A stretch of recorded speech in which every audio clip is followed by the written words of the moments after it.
할렐루야. 잘 오셨습니다. 어제 4장을 읽었는데요.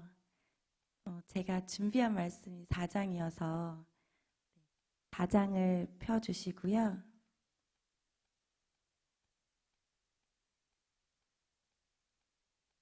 1장부터 3절 말씀은 이러합니다.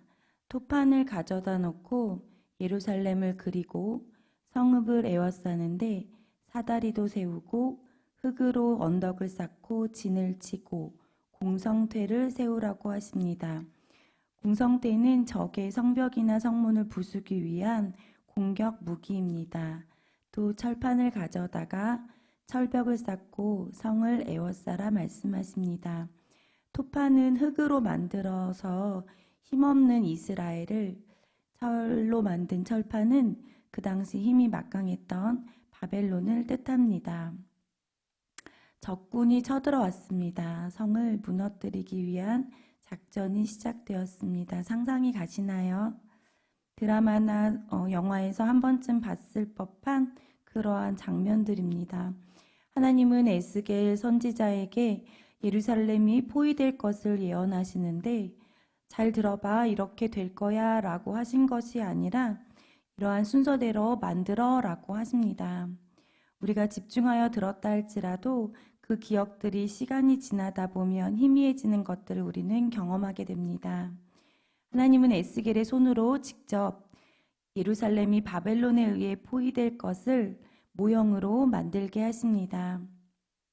그리고 그것을 만드는 사람만 보는 것이 아니라 이스라엘 민족이 다 같이 보게 하시는 것입니다. 그뿐 아닙니다. 4절에서 8절을 보면 하나님은 이스라엘의 죄악을 에스겔에게 담당시키시는데 이게 정말 적절한가 싶을 정도의 놀라움입니다. 왼쪽으로 390일을 눕는데 이것은 북이스라엘의 죄악을 담당한 것이고, 또다시 40일을 오른쪽으로 눕는데 남유다 족속의 죄악을 담당시키신 것입니다. 옆으로 새우잠자라는 것인데요. 도합 430일입니다. 애굽에서 종살이했던 횟수가 430년입니다. 그나마 감사하고 다행인 것이 1년을 하루로 쳐주셔서 400일로 해방입니다. 너무 오래되었지만 제가 아기를 가졌을 때 허리가 너무 아파서 바로 눕지도 못하고 옆으로 자야만 했는데요. 그때 정말 하고 싶었던 게 배를 바닥에 눕고 엎드리는 것이었거든요. 지금 생각해 보니 에스겔은 밤낮 온종일 누워 있어야 하니 참 어떻게 그럴 수 있나 하는 생각이 듭니다. 그뿐만이 아닙니다. 7절 보시면 너는 또 내 얼굴을 에워싸인 예루살렘 쪽으로 향하고 팔을 걷어 올리고 예언해야 합니다. 어제 말씀해 주셨는데요. 선지자로 민족에게 말하는 자로 부르셨다가 다시 혀가 입천장에 붙어 말 못하는 자가 되게 하시더니 이제는 꾸짖는 자가 아닌 하나님의 말씀을 선포하고 대언하라는 것입니다.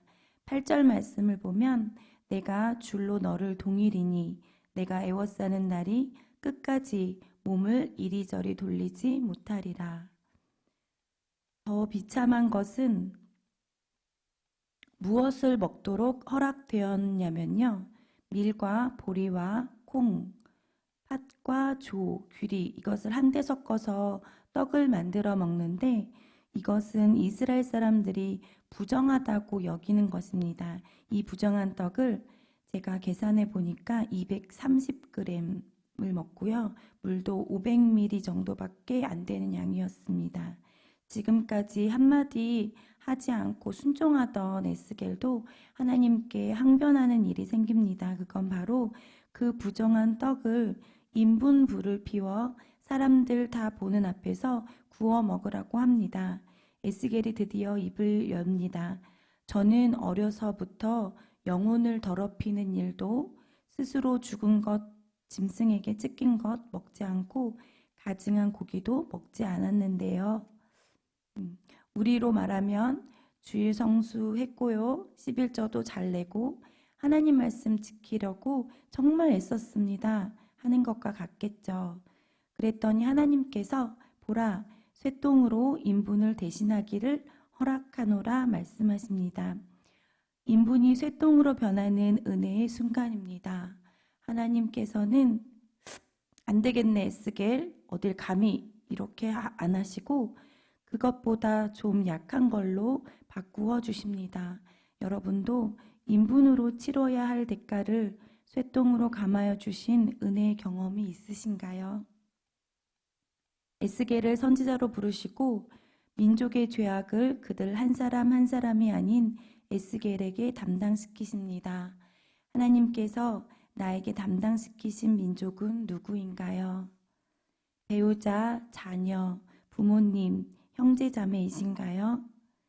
내 주변의 죄악 때문에 그 무게감에 눌려 줄로 동이고 꼼짝달싹 못하는 압박감이 있으신가요?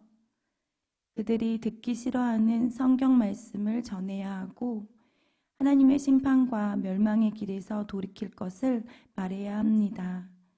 왜 하나님은 민족의 선지자로 에스겔을 세우셨을까요? 왜 하나님은 그렇게 불편하고 부담스러운 곳으로 우리를 부르셨을까요?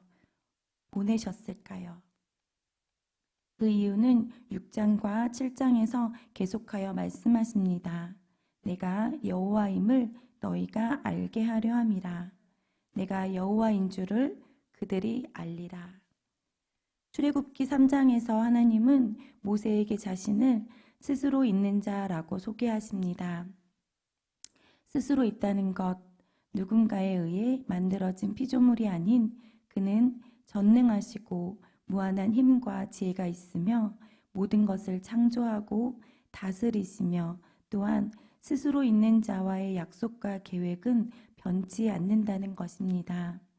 출애굽기 20장에서 나 외에 우상도 어떤 형상도 부어 만들지 말라고 말하고 말씀하시며 만약 그것들에게 절하고 섬기면 죄를 3, 4대까지 하나님을 사랑하고 계명을 지켜 행하면 1000대까지 은혜를 베풀어 주신다고 말씀하셨습니다. 그럼에도 이스라엘 민족들은 우상 숭배를 하고 하나님 앞에 죄를 쌓아두는데요. 어디까지 하냐면 에스겔 8장 14절을 함께 읽어보시겠습니다.